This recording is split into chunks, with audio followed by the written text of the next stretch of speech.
우리 교회는 매년 추수감사 주일이 되면은 연세가 많으신 어르신으로부터 우리 영아부 아기들까지 이렇게 다 한 자리에 모여서 예배를 드립니다. 그래서 오늘 부모님과 함께 앉아서 예배를 드리는 그 가정의 모습이 너무 아름답고 보기가 좋습니다.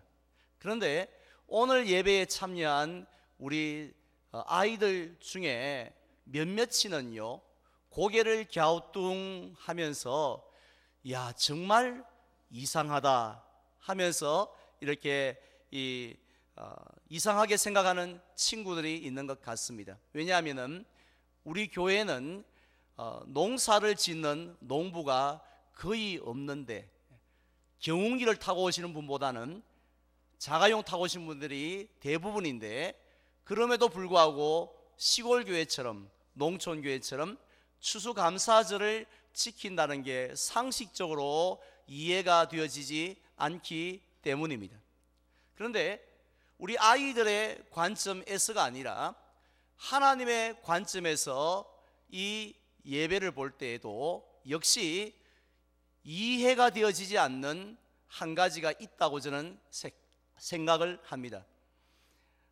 그것이 무엇일 것 같습니까? 바로 감사가 없다는 것입니다.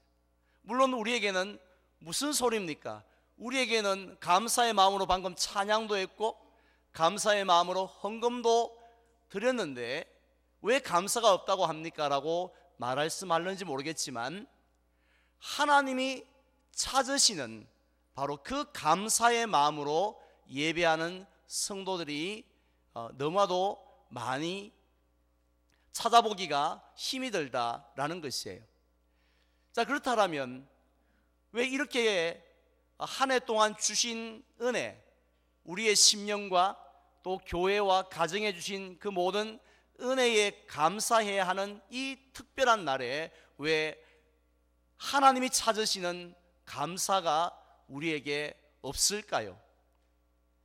그 이유는 올 한 해 동안 하나님께서 우리에게 베풀어 주셨던 그 은혜가 예년에 비한다면 너무 감소되었기 때문이 아닌 줄 압니다. 사실 한번 가만히 생각해 보시기 바랍니다. 우리가 지난 한 해 동안에 하나님께서 우리에게 때를 따라 돕는 은혜는 말로 다 할 수 없을 정도로, 다 기록할 수 없을 정도로 크고 놀라웠는 줄 믿습니다. 물론 힘든 일도 많았고 물론 가슴 아픈 일도 많았지만은 그러나 하나님의 은혜가 더 컸는 줄 믿으시기를 바랍니다. 자, 그럼에도 불구하고 우리에게 하나님이 찾으시는 감사가 없는 이유가 있습니다. 그것은요, 우리 마음속에 있는 골리앗 때문입니다. 우리 마음속에 여러 가지 골리앗이 자리 잡기 쉬운데요, 그것들 중에서 우리 마음속에 있는 감사를 삼켜버리는, 흔적도 없이 사라지게 해버리는 그런 능력이 있는 아주 골치 아픈 골리앗이 있다라는 것입니다. 그 골리앗 이름이 바로 분노의 골리앗입니다. 한번 따라했으면 좋겠습니다. 분노의 골리앗. 제가 아는 분 중에 평소에 이 분노를 잘하는, 즉 화를 잘 내시는 분이 계세요. 그분은 별일이 아님에도 불구하고 열을 받아서 폭발하는 경우가 자주 있습니다. 그래서 그분 옆에 있으면 언제 어느 시점에 어느 일로 인해서 폭발할지 몰라서 항상 조마조마합니다. 그런데 충격적인 사실이 뭐냐면요, 그분은 자기 자신을 생각할 때 어떻게 생각하냐면, 나는 화를 정말 낼 줄 모르는 그런 양 같은 사람이라고, 정말 온유한 사람이라고 생각을 한다는 것입니다. 제가 이 말씀을 드리는 이유를 아시겠죠? 오늘 말씀의 주제가 분노의 골리앗인데요, 의외로 많은 성도들이 나는 분노와 어릴 적부터 담을 쌓아놓고 사는 사람이라고, 분노라는 단어는 나하고 전혀 어울리지 않는다라고 생각하는 분들이 너무너무 많이 있다라는 것입니다. 하지만 실제로는 어떻습니까? 이 세상에서 분노와 담을 쌓고 사는 분이 계실까요? 아무래도 나는 아닌 것 같다라는, 나는 절대로 분노를 안 할 것 같다는 분이 계시면 오늘 집에 가서 자녀들에게 한번 물어보시면 정확한 답을 얻으실 수가 있습니다. 이 세상에 분노와 담을 쌓고 사는 사람은 단 한 명도 없다는 것입니다. 왜냐하면 하나님은 우리를 지으실 때에 감정이 전혀 없는 로봇으로 만들지 않으셨기 때문이에요. 우리 모두는 감정을 가지고 살아가기 때문에 하하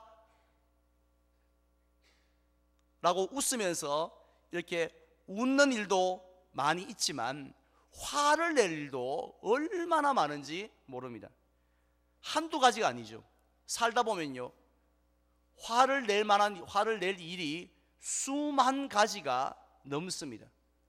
예를 든다면 우리가 불의한 일을 보면 어떻습니까? 화가 나죠. 심지어 그 잠깐 시내 운전을 한번 해보세요. 그 운전하는 시간 대부분은 우리 운전자들은 화를 내면서 운전을 하시지 않습니까? 다른 차가 갑자기 끼어들기를 해도 화가 나고요, 또 이 깜빡이를 켜지 않고 방향을 턴해도 화가 나고, 다른 차가 담배꽁초를 바깥으로 던지면 더욱더 화가 납니다. 어떨 때는 신호등이 너무 길면은 누군가를 향해, 저 신호등을 향하여서도 화가 나기도 한다는 것이죠. 그래도 우리가 주변 사람과의 관계에 있어서 누가 나를 VIP로 존중하는 것이 아니라 무시하면, 나를 우습게 보면 화가 납니다. 믿었던 사람이 배신을 해도 화가 당연히 나지 않습니까? 나에게 물질적인 손해를 끼친 사람에 대해서도 평생토록 화가 납니다. 특별히 나의 명예를 손대면, 나의 명예를 훼손하면 잠을 이루지 못할 정도로 화가 나는 것, 당연히 화가 나지 않습니까? 저도 예외는 아닙니다. 저는 새벽에 화를 잘 냅니다. 저희 집 아파트 동 바로 앞에 내리막길이 있는데요, 정확하게 새벽 3시 반이 되어지면 그 시간에 출근하신 분이 계신가 봐요.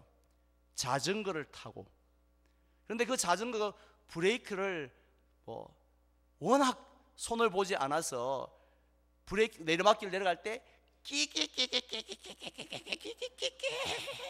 하면서 내려가는데, 매일 아침 3시 반 되면 그분이 누군지도 모르고 남자인지 여자인지도 모르고 뭐 하는 분인지도 모르지만 그 소리를 들을 때마다 그분에 대한 화가 치밀어 납니다. 따라서 우리가 호호 깔깔 웃는 것이 죄가 아니죠. 마찬가지로 우리가 그러한 일들을 통해서 화가 일어나는 것, 여러분, 정상이에요. 죄가 아닙니다. 실제로 우리 예수님도 그렇지 않았습니까? 예루살렘 성전에서 장사하는 그 불의한 인간들을 보았을 때에 어떻게 하셨습니까? 그렇게 마음이 온유하고 겸손하셨던 우리 예수님도 분노하여 그들을 내어 쫓아버리지 않았습니까? 이처럼 우리가 분노하는 것은요, 지극히 자연스러운 모습입니다. 오히려 전혀 분노할 줄 모르는 그 사람이 이상한 사람이에요. 하지만 한 가지 우리가 이런 분노가 찾아왔을 때에 기억해야 될 하나님의 말씀이 있습니다. 함께 봉독할까요? 분을 내어도 죄를 짓지 말며 해가 지도록 분을 품지 말고. 아멘. 결국 이 말씀은 분노가 일어나더라도 그 분노의 노예가 되지는 말아라라는 말씀입니다. 그 분노를 잘 다스리라 라는 말씀이에요. 만약에 우리가 분노를 잘 다스리지 않고요, 분노에 사로잡혀서 우리의 감정이 움직이고 마음이 움직이고 말이 툭툭 튀어나오고 행동을 분노에 사로잡혀서 하게 되어지면 그 순간부터 분노는 거대한 골리앗이 되어서 우리의 삶을 엉망으로 만들어 버릴 것입니다. 하나님의 자녀답지다운 삶이 아니라 하나님의 자녀답지 않은 삶의 모습으로 변화시켜 버릴 것이란 겁니다. 가장 첫 번째 현상이 뭐냐면 우리 마음 속에 있는 모든 감사를 다 먹어치워 버립니다. 그런 능력이 누구에게요? 분노의 골리앗에게 있습니다. 여러분 다 경험해 보셨지 않습니까? 누군가에 대한 분노가 가득 차 있으면요, 어떤 일에 대한 분노가 있으면 감사 없습니다. 추수감사절을 100번 지내도 감사하는 마음은 흔적도 찾아볼 수 없습니다. 요즘 농사 짓는 분들이 제일 두려워하고 있는, 골치 아파하고 있는 짐승이 바로 멧돼지라 그러죠. 왜냐하면 1년 내도록 땀 흘려서 농사를 지었던 그 농작물을 멧돼지가 한번 쓱 하고 나타나면 모든 것을 다 먹어치웁니다. 먹을 만큼만, 잘 익은 것만 골라서 먹고 가면 얼마나 좋습니까? 어린 것, 관계없이 닥치는 대로 다 쑥대밭을 만들어 버리지 않습니까? 공포의, 이 분노의 골리앗도 그렇습니다. 우리 마음에 감사의 열매가 맺으려고 하면 먹어치워 버립니다. 심지어는요, 감사의 싹이 요만큼이라도 조그맣게 올라와도 분노의 골리앗이 있으면 그것마저도 짓밟아 버린다라는 것입니다. 우리는 이런 삶을 사는 사람을 성경에서 쉽게 만나볼 수가 있습니다. 그가 바로 다윗의 맏형이었던 엘리압이라는 사람입니다. 예전에 제가 소개를 해드렸습니다마는 사무엘상 17장에 보면 그는 아버지의 심부름으로 그 위험한 전쟁터까지 마다하지 않고 달려온 그 귀하고 귀한 사랑스러운 막내 동생인 다윗을 향하여서 어떤 말을 하였습니까? 네가 어찌하여 이리로 내려왔느냐고, 들에 있는 양들은 다 누구에게 맡겼느냐고, 나는 너를 조금 아는데 너의 이 마음, 너의 교만한 마음과 완악함을 내가 알고 있다고. 네가 지금 여기 온 것은 전쟁을 구경하고 낄낄거리려고 오는 것 아니냐고 하는 말을 맏형이 동생을 보자마자 바로 하였습니다. 왜 이런 말을 했겠습니까? 지금 그의 말 속에는요, 하나님에 대한 고마움, 아버지에 대한 감사, 동생에 대한 감사는 요만큼도 찾아볼 수가 없습니다. 아니 맏형이 어떻게 이럴 수가 있습니까? 바로 그의 마음속에 무슨 골리앗요? 분노의 골리앗이 있기 때문입니다. 누구에 대한 분노입니까? 당연히 다윗 한 사람에 대한 분노입니다. 세상 그 누구와도 마음이 불편하지 않습니다. 딱 한 사람, 다윗과의 마음이, 다윗을 향한 마음이 불편했던 것이죠. 왜냐하면 자기 대신에 왕으로서 기름 부음을 받았기 때문이었습니다. 하지만 이런 이야기를 들었던 다윗의 행동은 어땠습니까? 형의 말을 분석해 본다면 사실은 얼마나 화가 나는 일입니까? 얼마나 억울한 말이에요. 얼마나 속상한 말입니까? 세상에 이보다 더 심한 모욕적인 말이 어디 있습니까? 자, 그럼에도 불구하고 다윗은 그 형을 향하여서 인상 한번 쓰지 않습니다. 한번 대들지 않습니다. 내가 뭐 잘못했는겨? 하고 이렇게 나가지 않습니다. 왜냐하면 분노의 골리앗에 사로잡히지 않았기 때문에. 화는 났겠죠. 당연히 다윗도 로봇가 아니니까. 하지만 그 분노에 휩쓸리지 않았다라는 것입니다. 만약에 다윗이 그 분노의 골리앗에 사로잡혔다면 어땠겠습니까? 눈앞에 있는 골리앗을 향하여 나아가야 될 그 중요한 시점에 형 멱살 붙잡고 뭐라 했는겨 하면서 따져봅시다 하고 그렇게 얼굴 시뻘겋게 해서 이렇게 뭐 공청회 하려고 하지 않았겠습니까? 지나가는 사람들 불러다 놓고 누가 잘못했는지 판단해 달라고 거기에 형과 싸우려고 하지 않았겠습니까?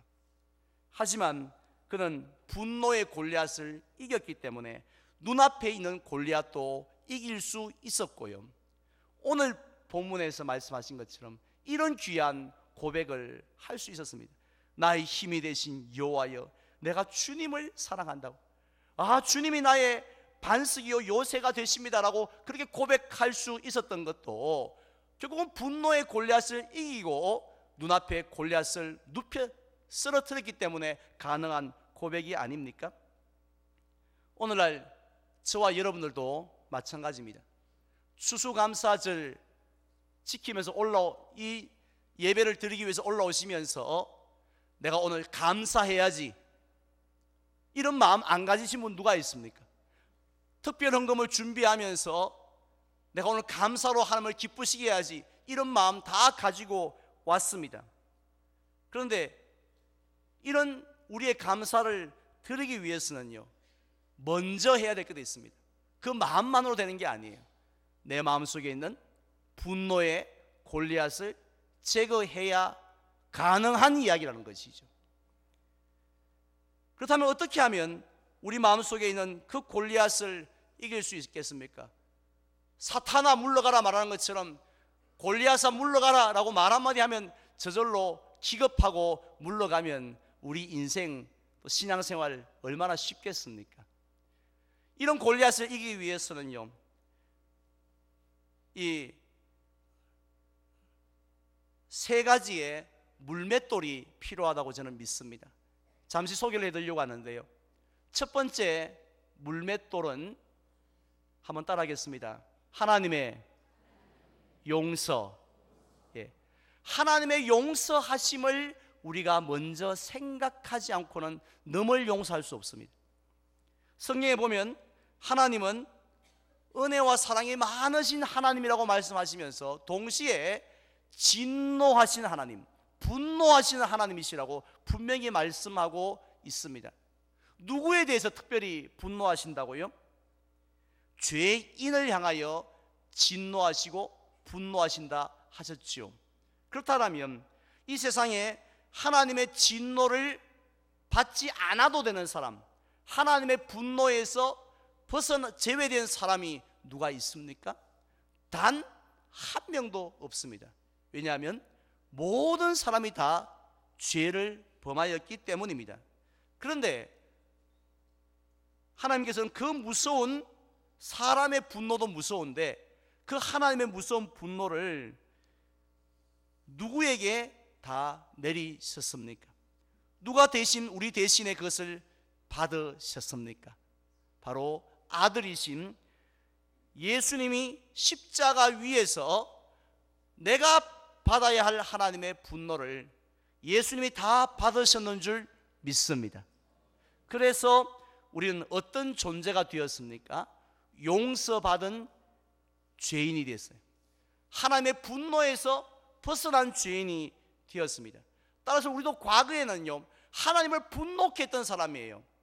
우리 늘 나를 분노케 하는 사람만 기억하지만 내가 누구를 분노하게 했는가를 생각하지는 않습니다. 그런데 가만히 생각해 본다면 저와 여러분들은 하나님을 분노케 했던 사람들이었습니다. 어느 정도로요?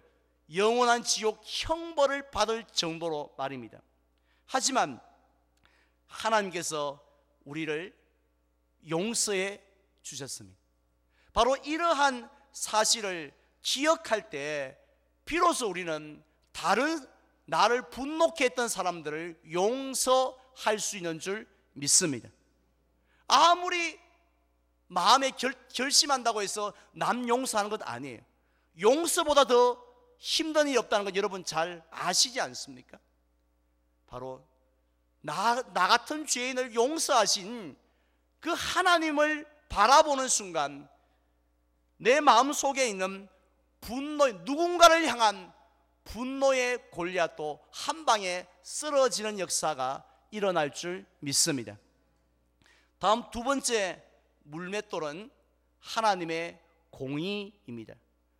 로마서 12장 14절에 보면 너희를 박해하는 자를 어떻게 하라고 했습니까? 이에는 이로 눈에는 눈으로 그냥 그대로 넘어가지 말라고, 갚아주라고, 당신이 바보냐고 이렇게 말씀하신 것이 아니라 너희를 박해하는 자를 축복하라고 하셨습니다. 17절에 보면 아무에게든지, 즉 아무리 악한 인간이라 할지라도 악을 악으로 갚지 말라라고 하셨습니다. 결코 쉬운 일이 아니지 않습니까? 당한 만큼 돌려주고 싶은 것이 누구에게 있는 마음입니다. 그런데 그렇게 하지 말라고 하신 이유는 무엇입니까? 19절에 보면 내가 갚으리라고. 할렐루야. 누가 갚으십니까? 하나님이 친히 갚아주시겠다고 말씀을 하셨기 때문에, 따라서 우리가 그 하나님의 공의를 바라보게 되어질 때 내가 갚아야 되는 것이 아니라 하나님이 다 갚으신다, 하나님이 다 아신다, 하나님이 가만두지 아니하신다, 그와 같은 마음을 가질 때 우리 속에 있는 그 분노의 골리앗이 사라지게 될 줄 믿습니다. 마지막 세 번째 물맷돌은 우리가 하나님의 자녀라는 사실을 기억하십시오. 우리는 이 땅을 살아가면서 내가 누구인지를 아는 것이 너무 중요합니다. 다윗은 할례를 통해서 내가 하나님의 사랑하는 아들이요 기뻐하는 백성이라는 것을 알게 되었죠. 우리도 마찬가지입니다. 우리도, 저와 여러분들은 전능하사 천지를 만드신 그 하나님이 바로 나의 아버지라는 것, 나는 그분의 아들이라는 것을 기억하시기를 바랍니다. 그리고 우리를 사랑하시되요 독생자를 주시기까지 그렇게 사랑하셨다는 그 사실을 우리가 깨닫게 되어질 때 우리들은 사람의 말에 흔들리지 않습니다. 우리는 아무것도 아닌 사람의 말에 얼마나 쉽게 흔들립니까? 그 말을 한 사람은요 신경도 안 써요. 그 말을 했던, 나에게 상처를 주었던 그 사람은 자기가 말한 것도 잊어버립니다. 지금도 잘 놀고 잘 먹고 있습니다. 그런데 나만 그 사람의 말 한마디 때문에 흔들리고 분노하고 막 약이 올라서 견딜 수 없는 그 모습이 바로 누가 원하는 모습입니까? 사탄이 원하는 그 모습 아닌가요? 우리는 하나님의 자녀입니다. 하나님이 세상 사람 다 나를 우습게 봐도 하나님이 말씀하시지 않습니까? 내가 너를 사랑한다고, 내가 너를 귀하게 여긴다라고, 아들을 주기까지 사랑한다고 말씀하고 있지 않습니까? 뭐가 더 필요하세요? 뭐가 더 여러분들에게 자존감을 세우는데 뭐가 더 부족한 것이 있습니까? 하나님이 인정하시고 너는 내 아들이니 내 딸이니 염려하지 말라 하시는데, 우리가 세상의 사람 앞에서 기죽거나 흔들리거나 약올라 할 필요가 아무것도 없다는 사실입니다. 이것을 기억할 때 우리는 분노의 골리앗도 이길 수 있는 줄 믿습니다. 이제 저는 말씀을 맺고자 합니다.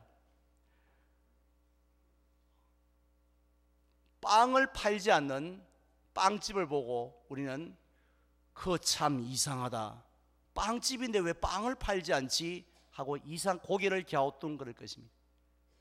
짜장면을 팔지 않는 중국집을 보면 그거 참 이상하다 생각 당연히 하지 않겠습니까?